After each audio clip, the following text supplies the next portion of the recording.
Hi, my name is Luis Ramirez, and this is my virtual business card. I can be reached via my email or phone number, which are listed below. Moving on to a little bit about my background, I attended Pasadena City College for 3 years before transferring over to the University of La Verne, where I got my bachelor's degree in kinesiology with a focus in health and human performance. Then, shortly after graduating from the University of La Verne, I decided to pursue a master's degree over at Concordia University in Irvine, where I hope to graduate at the very start of 2025. Going a little deeper into my personal story, I'm one of the first in my family to get a college degree, and God willing, I'll be the very first in my family to obtain a master's degree. I initially wanted to pursue a career as an athletic trainer up until when I transferred to the University of La Verne. That's where I met some of my professors who influenced me to pursue a career in coaching, and more specifically in the field of strength and conditioning. Um, During my senior year at the University of La Verne, I was able to intern for the strength and conditioning program for about 9 months.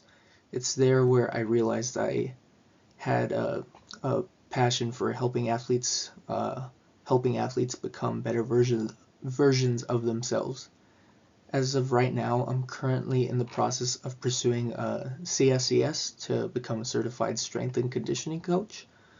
Currently, I'm a group trainer at one of my local gyms, and as you could see, the picture at the bottom right, there's some of the members which I have the privilege of coaching. And then at the very top of the picture is the weight room over at the University of La Verne, which I interned for. And over to the left, you have one of my mentors, Pat Wiedoff, who influenced me greatly to pursue a career in coaching. Reflecting on my short coaching career thus far, um, through both my experience as an intern for the strength and conditioning program at the University of La Verne and also as a group trainer at one of my local gyms. I consider my coaching style to be both transformational and situational. After reflecting on um, my moral compass and also what I expect from both myself and athletes, I believe that these are two styles are something that I would like to have and that I adopted as a coach. Now, as a coach, I'd like to have athletes feel as if they belong and as if have the athletes feel as if they are more than just an athlete. I feel like they have they have to have developed the necessary traits beyond physical so that they can take on real world challenges after their playing careers are long over. Um, Although wins and losses are important, sometimes they're given too much focus, and we forget about the development of athletes in other areas. And that's where I believe that as a coach, have to step up and come in with a duty to guide the athletes in the right direction and set them up for success.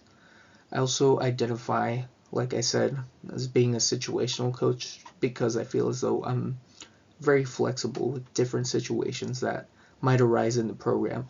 I'm also able to flip between both a commanding coach but also as a cooperative one, so I can step back but also step in when necessary for when athletes are taken up in certain situations.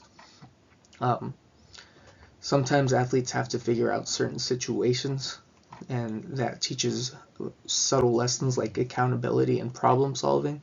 But there are also instances where the problem might be too complicated or great, and that's where I have to step in and step up as a leader and as a coach. Moving on to the program values, I have three values that stand out, and that's respect, humility, and hard work. I think that respect is a foundational core value that should be ingrained within any athletic program. The principle of respect in and of itself guides interactions and relationships with fellow athletes, coaches, and staff. It's a really vital core value just because it promotes an inclusive environment where everyone can feel valued, heard, and supported. Next up, you have humility. Humility is really important in this program's moral compass. It helps keep an open mind and approach goals with modesty. Humility helps instill the idea that success isn't just solely reliant upon the results of an individual effort, but a collective journey where each person plays a role in the successes of one another. And then lastly, you have hard work. Hard work helps set a high standard for both athletes and coaches, and then anyone that's involved in the athletic program. Hard work instills the belief that the achievements are not only the results of talent, but also of tireless dedication and commitment to personal growth. This now leads to the program objectives. One of those being that the athletes can leave the program as better people. And what does that necessarily mean? It means not only that the athletes left the program in better physical shape and stronger than they did before they entered the program, but also as better people, better human beings. That's what the whole objective of this program should be. Is the athletes are not going to be playing forever, so it's beneficial to them, and we are contributing to society as a whole by helping these athletes develop into great human beings and have a better moral compass than what they initially came in with. This helps prepare athletes for the challenges that may arise both on and off the field once their playing careers are over, and they're able to develop the life skills that they could benefit from no matter which path in life that they may decide to take. And once again, here are the ways in which I can be contacted. There's my email and there's my cell phone number.